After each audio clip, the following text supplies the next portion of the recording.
নমস্কার বন্ধুরা, সবাইকে শুভ সকাল। আমার ছোট ভিডিওতে তোমাদের সবাইকে অনেক স্বাগত। দেখো সবজি কাটতেছি, কত সবজি, কত না বলতে হেন বত্তা শাক কাটছি আর বেগুন কাটছি। বত্তা শাক দিয়ে বেগুন দিয়ে শুটকি রান্না, আর এটা রান্নু শাক, এমন শাক কেটে রাখছি। আর বাঁধাকপি ভাজা করবো, বাঁধাকপিটা ধুয়ে রাখছি, কাটছি না এখনো।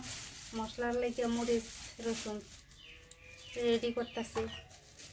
এই দেখো, তো আমার ছোট ভিডিওটা তোমরা দেখো কিরকম হয় করবা। কুচি হয়ে দিতেছে বেগুন আর পালং বর্তা শাক।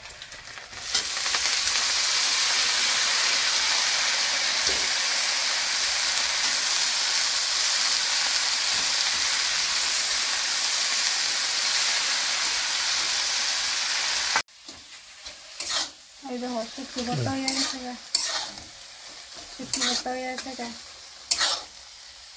বর্তা শাক আর বেগুন দিয়েছে গা।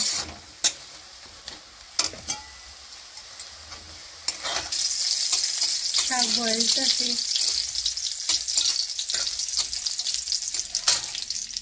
এখন তো শীতের সকাল, শাক ওই সবচেয়ে বেশি ভালো লাগে। এখন বেশি ফুলকপি বাঁধাকপি শাক এসবই পাওয়া যায় বাজারে।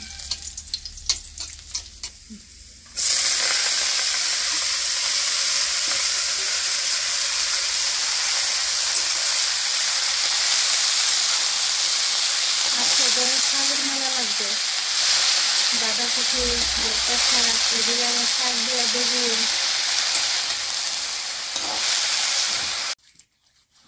এই সাইডটা এত ভাঙিয়ে গেছে গা, প্রত্যেক বছরই 2-3 বার করে লেপা হয়। এরপরে বৃষ্টির জলে ভাঙে জায়গা। আর আমরা বাড়ি হয়েছে নেশা বাড়ি, রান্ধন দেখায় এটাই বিছনা টিছনা গুছাইছি, তোমরা আর দেখাইছে না। পাশের বাড়ি 2 বাড়ি এত বক্স বাজে, মানে আর ভিডিও করানো সম্ভব হয়েছে না। তখন এটি লেপা দিতেছি। এরপরে দিয়া দেখো সয়ের লত কাটছে গতলি, তো সই গাছটা লাগাইছি সে গাছ ঘরের গুড়ার মধ্যে ওয়ালের কিনারও। আর এটা পাশের বাড়ি এখানে গাছে গেছে গা, তো গাছটা কাটতে লাইছে, আমি কইছি কাটতে লাইতো। এরপরে দিয়া সয়ের লত্রি হেন রাখছি, মায়া লয়ে যাবো গরুরে খাওয়াইব। এদিকটা ঝাড়ু দিয়ে এলাম, বইরা গেছে গাছটা।